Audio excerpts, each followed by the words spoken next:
સાધારણ રીતે છે ને સિંહો માણસોને હુમલો કરતો નથી.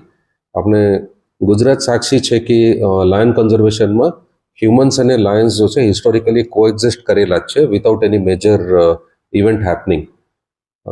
પરંતુ હ્યુમન ડેન્સિટી વધે છે એન્ડ લાઇફસ્ટાઇલ વધે છે અર્બન લેન્ડસ્કેપના અંદર, અને સે માલધારીની જો નેસમાં જો લાઇફસ્ટાઇલ રહેણ સહેણ કમ્પ્લીટલી ડિફરન્ટ છે.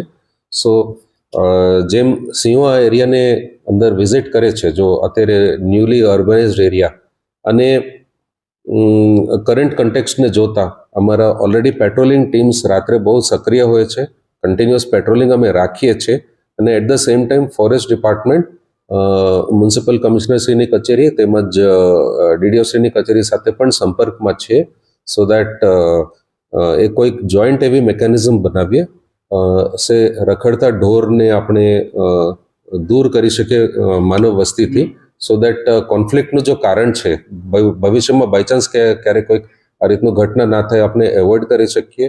બીજું, રોડમાં કઈ જગ્યાએ અંધારો વગેરે હોય તો સ્ટ્રીટ લાઇટિંગ પણ કમ્પ્લીટ કરે, સો દેટ બાયચાન્સ કઈ જનાવર આવે તો પણ માણસને દેખાય. સો એક વધારે ફેક્ટર ઓફ સેફટી રહે લોકોમાં, તો એના માટે અમે પ્રયત્નશીલ છીએ.